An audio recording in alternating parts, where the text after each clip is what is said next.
இளையோருக்கு. இன்றைய நிகழ்ச்சியில் இளைஞர்களுக்கான ஆலோசனைகளை கூற வருகிறார் காரைக்குடி அழகப்பா பல்கலைக்கழக தன்னார்வ பயிலும் வட்டத்தின் இயக்குனர் பி. சுரேஷ்குமார் அவர்கள்.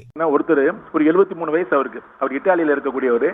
அவருக்கு இந்த மாதிரி நோய் தொற்று வந்து அதுல இருந்து அவர் மீண்டுட்டாரு. மீண்டதுக்கு பின்னால அவருக்கு இந்த லைஃப் சப்போர்ட்னு கொடுத்த அந்த ஆக்சிஜன் அதெல்லாம் இது பண்ணி கொடுத்த அந்த இதை எடுத்ததுக்கு பின்னால, வென்டிலேட்டரை எடுத்ததுக்கு பின்னால அதுக்கு வந்து இத்தனை டாலர் நீங்க கொடுக்கணும்னு சொல்றாங்க. உடனே அவர் அழுக ஆரம்பிக்கிறாரு.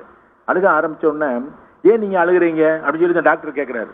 அவரு சொன்ன பதில் பாத்தீங்கன்னாக்கா டாக்டர் மற்ற எல்லாத்தையுமே அழுக வச்சிருச்சு, கேட்கிற உங்களையுமே அழுக வைக்கும். அவர் என்ன சொல்றாருனாக்கா, இங்க பாருங்க, இந்த இதுக்கு கொடுக்கக்கூடிய டாலர் வந்து என்கிட்ட தாராளமா இருக்கு. இன்னும் என்னுடைய சொத்து எல்லாத்தையுமே கூட தாராளமா நான் கொடுத்துடலாம். இப்ப எனக்கு வயசு வந்து 73 ஆகுது. நான் சின்ன வயசுல இருந்து இந்த 73 வயசு வரைக்கும் நான் சுவாசித்த காற்று என்பது ஒரு வகையான வந்து வென்டிலேட்டர் மாதிரி தான். அதுக்கெல்லாம் நான் என்ன விலை வந்து கடவுளுக்கு கொடுக்க போறேன்? இது மாதிரி நிறைய விஷயங்கள் நம்ம சாப்பிட்டோம்னா நம்மள அறியாம நம்ம பல வேலைகளை பார்த்துட்டு இருக்கோம். அது ஜீரணம் ஆயிருது. ஜீரணம் ஆகலைன்னாக்கா அப்பதான் நமக்கு தெரியும் காற்று என்பது அப்படியே பிரபஞ்சத்துல இருக்கு. அது மூக்கு பக்கத்துல போனோம்னு பிராணனா மாறிடுது. இப்படி நம்மள அறியாம பல விஷயங்கள், காற்று, ஒவ்வொரு வசதி, நீர், இப்படி நம்ம தேடாமையே நம்ம அதுக்காக எந்த விதத்திலையும் தகுதிப்படுத்திக்கிறாமே நமக்கு பல விஷயங்கள் வரமாக கொடுக்கப்பட்டுள்ளது. ஆனா அதையெல்லாம் நம்ம எப்ப உணர்றோம்னாக்கா அது இழப்பதாக ஒரு தோன்றக்கூடிய நேரத்துல தான் அதனுடைய மதிப்பு தெரிகின்றது. எனக்கு இப்பதான் புரியுது, வாழ்க்கையில எவ்வளவு பெரிய செல்வங்களை நமக்கு ஏற்கனவே கொடுத்தாங்க. ஒரு நாள் 2 நாள் வந்து இந்த வென்டிலேட்டர்ல இருக்கிறதுக்கு நான் இவ்வளவு கொடுக்க வேண்டி இருக்கின்றப்ப எத்தனை வரங்கள் நமக்கு கொடுத்திருக்காங்க. அதெல்லாம் நம்ம எப்படி பயன்படுத்தணும்ன்ற நன்றி உணர்வு என்பது நமக்கு வந்து ஒரு சின்ன விஷயத்துக்கு கூட நமக்கு வந்து நன்றி சொல்ல பழகிட்டோம்னாக்கா அது வந்து ஒரு விதமான மனோதைரியம் தான். நன்றி உணர்வு என்பது இருந்துச்சுனாக்கா வாழ்க்கையை எதிர்கொள்வது என்பதுல பயமெல்லாம் போயிடும்.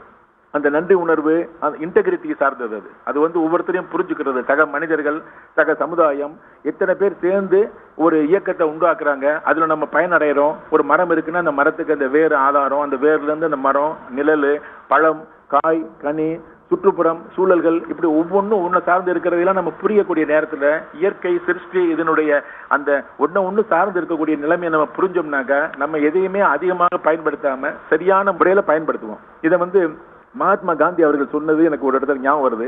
அவர் வந்து ஒரு பெரிய நதி ஓடிட்டு இருக்கு. அது பக்கத்துல வந்து அவர் ஏதோ ஒரு மீட்டிங்காக ஏதோ ஒன்று பேசுவார்த்துக்காக போயிருக்கக்கூடிய நேரத்துல காலையில அவரு ஒரு முகம் கழுவுறதுக்காக அவருக்கு வந்து ஒரு சின்ன ஒரு பக்கெட்ல வந்து தண்ணி கொண்டு வந்து கொடுக்குறாங்க. உடனே அவர் பேச்சுவாக்குல அந்த முகத்தை கழுவிட்டே இருக்காரு. கழுவுற நேரத்துல சரியா அவர் கழுவல, அதுக்குள்ள கப்ல தண்ணி தீர்ந்து போச்சு.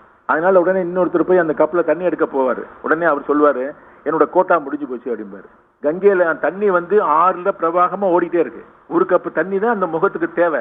ஆனா நான் வந்து சரியா கவனிக்காம என்னுடைய கவனக்குறைவால நான் அந்த ஒரு கப்பு தண்ணியை வேஸ்ட் பண்ணிட்டேன் நானு. அதனால I don't have any right. அந்த ஆறு வந்து எல்லாருக்கும் சொந்தமானது, எனக்கு ஒரு கப்பு தான் சொந்தமானது, அதை நான் வந்து தவற விட்டுட்டேன் அப்படின்னு சொல்லி அவர் சொல்லுவாரு. அப்படி சொல்லிட்டு அவர் சொன்ன வார்த்தை நமக்கு ஞாபகம் வருது. Man has got everything for his needs but not for his greed அப்படின்னு சொல்லுவார். அப்படின்னா என்னன்னா நம்ம தேவைகளுக்கு உலகத்துல எல்லாமே இருக்கு, ஆனா நம்முடைய பேராசைக்கு தான் உலகத்துல இருக்கிறது பத்தாது அப்படின்னு அவர் சொல்லுவார். இந்த மாதிரி சில பேர் வந்து பாத்தீங்கன்னாக்கா அவங்க வாழ்ந்தது, அவங்க வாக்கு, மனம், காயம், அவங்க பேச்சு எல்லாமே பாத்தீங்கன்னா சொல், செயல், சிந்தனை, செயல்பாடு எல்லாமே அப்படி வாழ்ந்து வாழ்க்கைக்கு இலக்கணமும் இலக்கியமும் வகுத்தவர்கள் பல பேர் நமக்கு முன்னோர்கள் இருக்காங்க.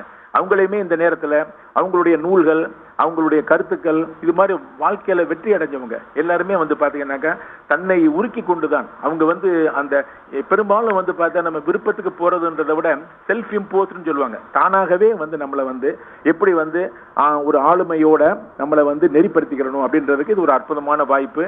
கண்மூடி அமைதியாக உட்கார்ந்து டெய்லி வந்து இளைஞர்களும் சரி பெரியவர்களும் சரி எல்லோருமே வந்து we all are learners only at all point of time. ஒவ்வொரு வயதிலையும் சரி ஒவ்வொருத்தருக்கும் தேவைகள் இருக்கு. சின்ன குழந்தைக்கு ஒரு கண்ட்ரோல் தேவைப்படும், பெரியவங்களுக்கு ஒரு விதத்துல தேவைப்படும். அவங்களுடைய சூழலுக்கு ஏற்ற மாதிரி, அவங்களுடைய எதிர்பார்ப்புக்கு ஏற்ற மாதிரி இந்த நாட்களை வந்து ஒவ்வொருவருமே வந்து இன்வெர்ட் ஜேர்னின்னு நான் பொதுவாக சொல்லுவேன். அது மாதிரி வந்து அந்த அவங்கவுங்க மனதுக்குள்ள அந்த அகமலர்ச்சி வரணும் அப்படின்றதுக்கு ஏற்ற மாதிரி ஒரு மாற்றத்தை, ஒரு எப்படி வந்து ஒரு பட்டு புழு வந்து பட்டாம்பூச்சியா வந்து வருதோ அப்படி வர்றதுக்கு தன்னை வருத்திக்கிறது. அது மாதிரி நம்மளும் வந்து சந்தோஷமாக நம்மளை வருத்திக்கிட்டோம்னாக்கா இதுவே நமக்கு ஒரு நல்ல வாய்ப்பு என்று இந்த நேரத்தில் நான் கூற விரும்புகிறேன். இதுவரை நம்மோடு இணைந்திருந்தார் வேலைவாய்ப்பு துறையின் திருச்சி மண்டல முன்னாள் துணை இயக்குனர் பி. சுரேஷ்குமார் அவர்கள்.